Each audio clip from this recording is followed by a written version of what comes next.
Makassar, Fakultas Teknik, Prodi Pendidikan Teknik Informatika dan Komputer. Ya, di sini saya akan menjelaskan tentang mata kuliah sistem terdistribusi, di mana ada beberapa hal yang akan saya bahas. Yang pertama yaitu resource sharing adalah motivasi utama dalam mengembangkan sistem terdistribusi.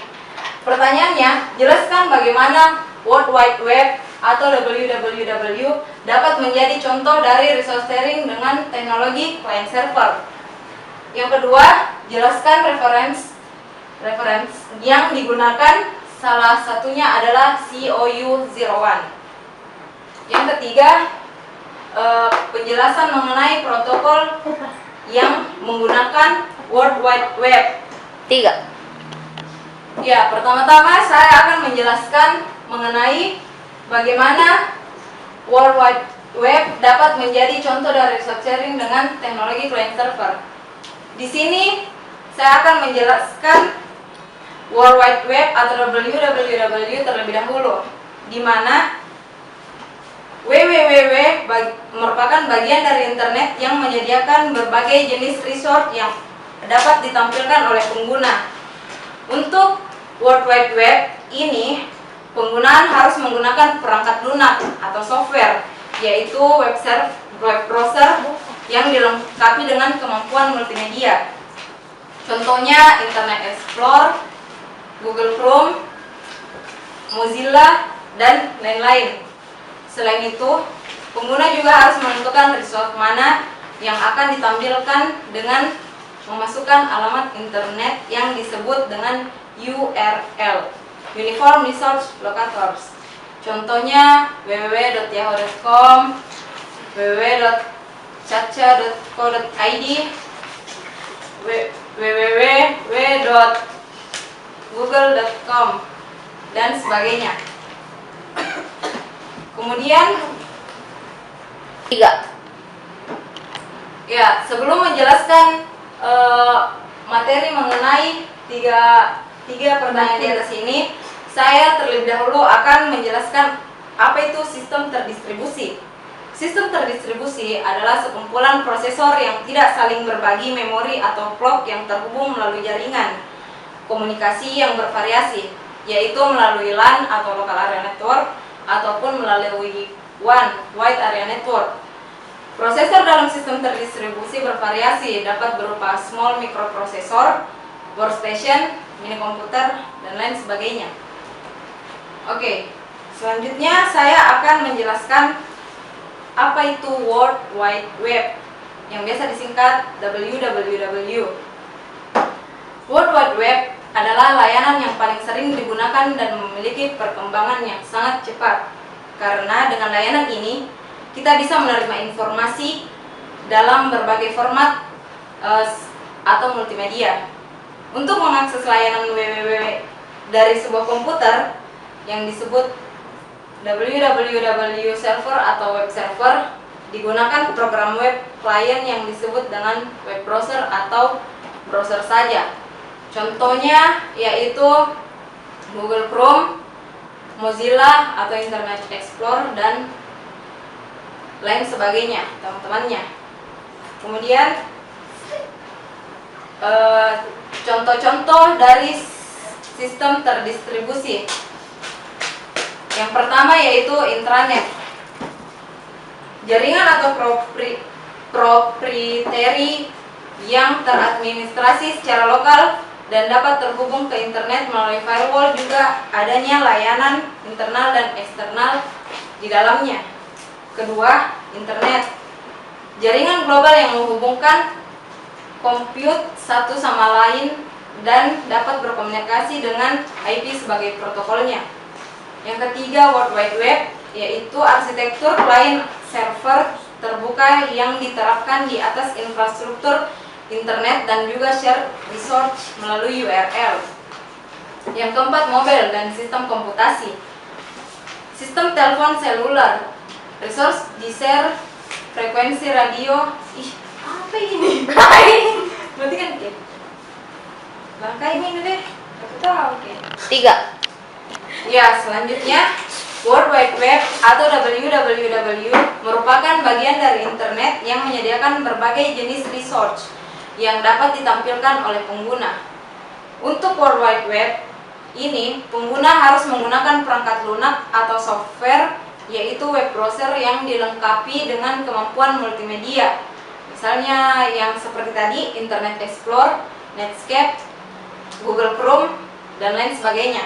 Selain itu, pengguna juga harus menentukan resource mana yang akan ditampilkan dengan memasukkan alamat internet yang disebut dengan URL Uniform Resource Locator. Contohnya www.yahoo.com, www.caca.co.id, dan lain sebagainya.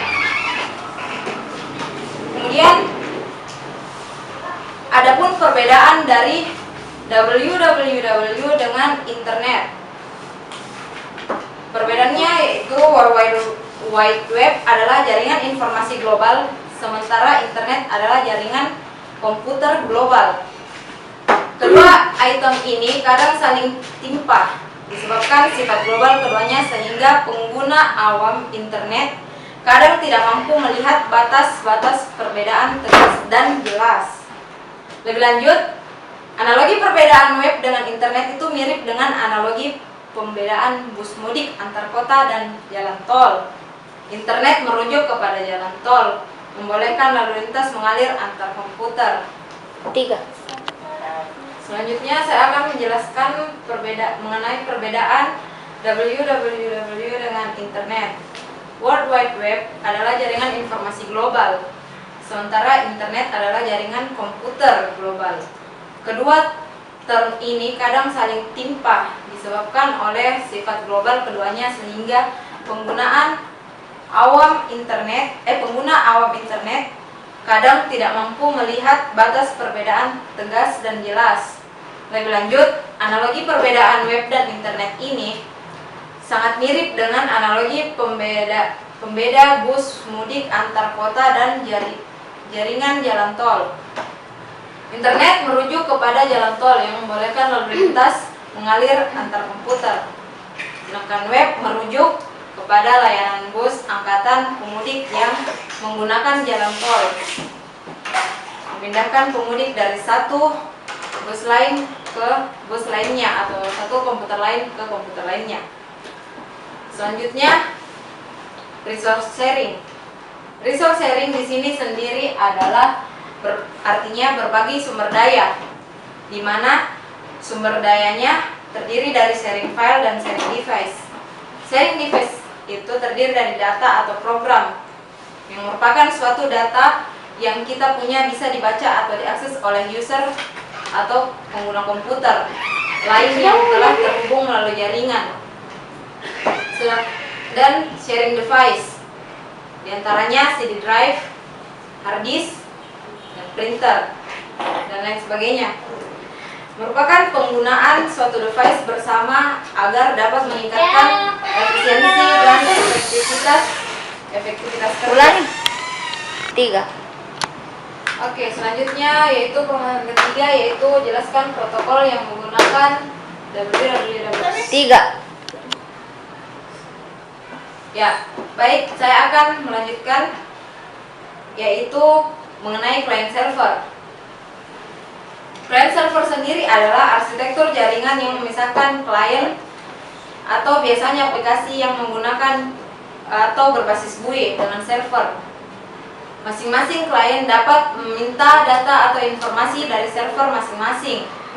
Sistem client server didefinisikan sebagai sistem terdistribusi, tetapi ada beberapa perbedaan karakteristik, yaitu yang pertama service, sharing resource, asymmetrical protocol atau protokol yang tidak simetris, keempat transparansi, kelima mix and match, perbedaan server client platforms, 6 pesan berbasiskan komunikasi, selanjutnya pemisahan interferensi dan implementasi. Ya, saya akan menjelaskan yang pertama, yaitu service, di mana service itu hubungan antara proses yang berjalan pada mesin yang berbeda. Pemisahan fungsi berdasarkan ide layanannya, server sebagai provider, klien sebagai konsumen.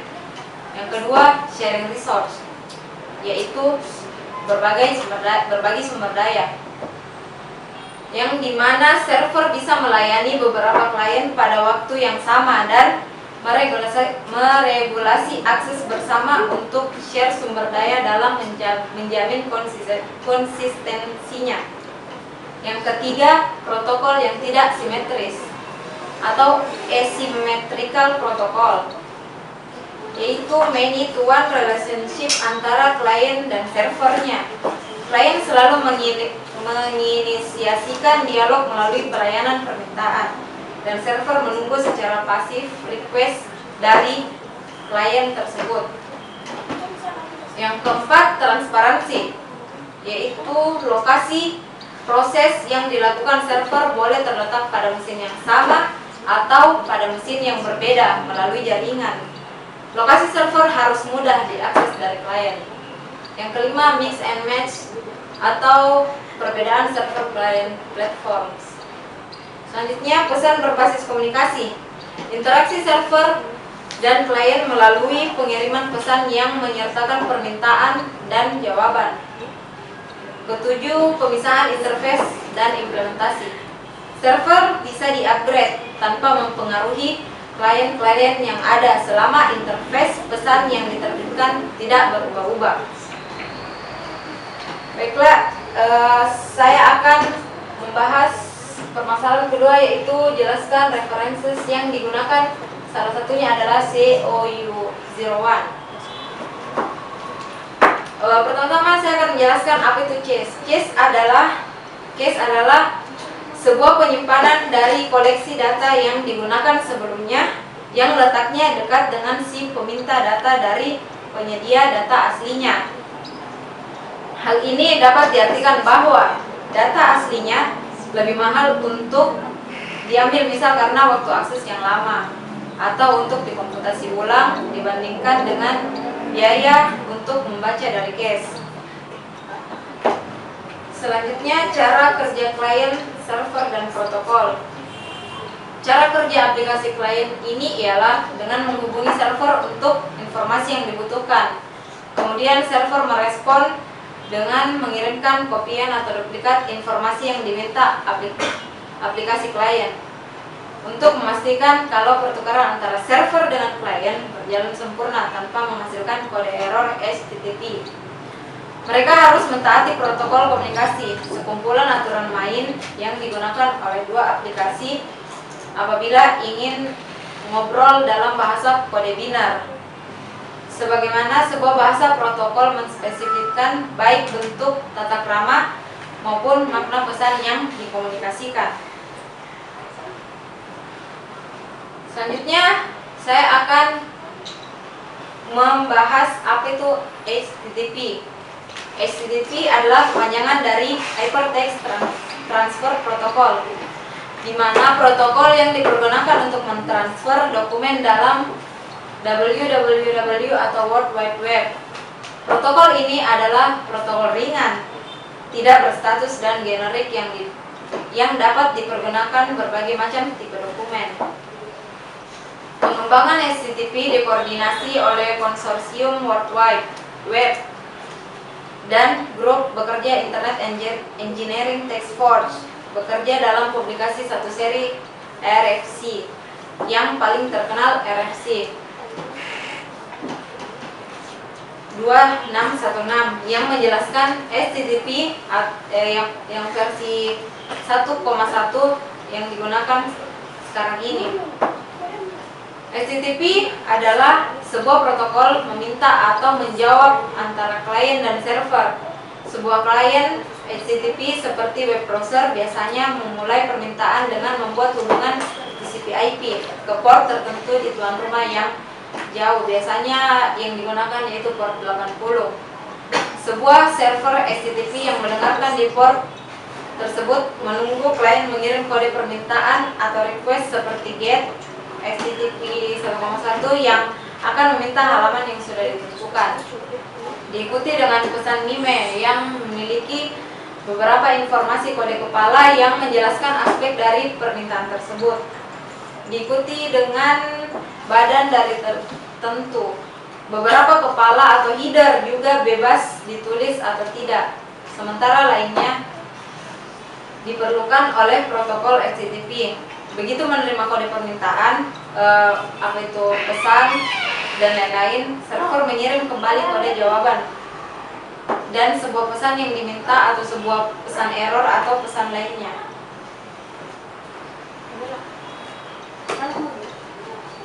Ya, selanjutnya file transfer protokol. File transfer protokol merupakan suatu cara yang mudah, murah, dan cepat untuk mentransfer file atau arsip data dari server internet ke komputer atau sebaliknya. Melalui program FTP yang juga disebut FTP client, pemakai dapat mengatur pertukaran data dengan komputer lain yang berjauhan. Contoh dari FTP ini ada yang berbasis grafik atau GUI, Graphic User Interface, contohnya Qt FTP, WS FTP, dan sebagainya, ataupun aplikasi yang berbasis teks atau DOS. 3. Ya, demikian penjelasan singkat dari saya. Terima kasih dan assalamualaikum warahmatullahi wabarakatuh. Waalaikumsalam.